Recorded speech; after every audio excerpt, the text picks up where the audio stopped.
नमस्कार। आज हम बीए पार्ट 3 इतिहास का द्वितीय प्रश्न पत्र आधुनिक विश्व का इतिहास में पुनर्जागरण की विशेषताएं देखेंगे। पुनर्जागरण की विशेषताएं। पुनर्जागरण विश्व इतिहास की एक अत्यंत महत्वपूर्ण घटना थी जिसने यूरोपीय सभ्यता और संस्कृति के विकास में उल्लेखनीय योगदान दिया।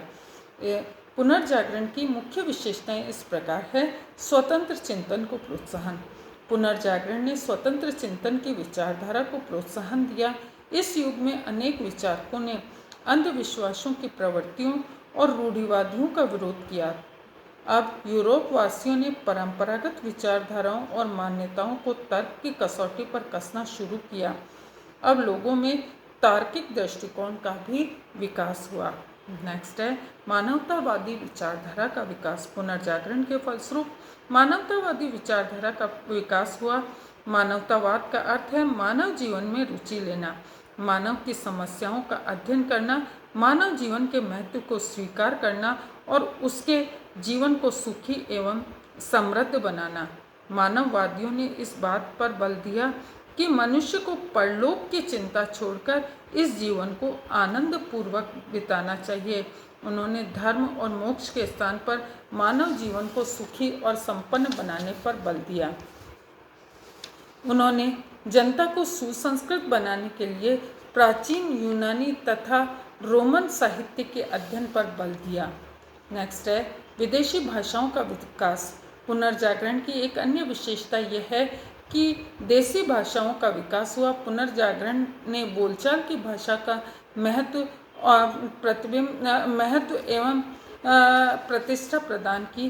पुनर्जागरण काल में विद्वानों ने बोलचाल की भाषाओं में अनेक पुस्तकें लिखी जिनके परिणाम स्वरूप देशी भाषा का भी विकास हुआ। नेक्स्ट है वैज्ञानिक विचारधारा का विकास। पुनर्जागरण की एक प्रमुख विशेषता वैज्ञानिक विचारधारा का विकास थी। अब लोगों का झुकाव तर्क, प्रयोग और विज्ञान की ओर होने लगा। अब उनकी परंपरागत रूढ़ियों, मान्यताओं और अंधविश्वासों में कोई आस्था नहीं रह गई।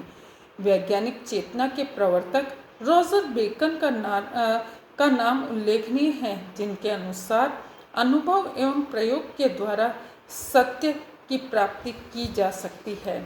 नेक्स्ट है प्राचीन रूढ़ियों और अंधविश्वासों का विरोध। पुनर्जागरण ने प्राचीन रूढ़ियों, अंधविश्वासों तथा धार्मिक पाखंडों और आडंबरों पर कुठाराघात किया। परिणाम स्वरूप मनुष्य स्वतंत्र रूप से अपने व्यक्तित्व का विकास कर पाया। नेक्स्ट है सहज सौंदर्य की उपासना। पुनर्जागरण की एक प्रमुख विशेषता सहज सौंदर्य की उपासना है।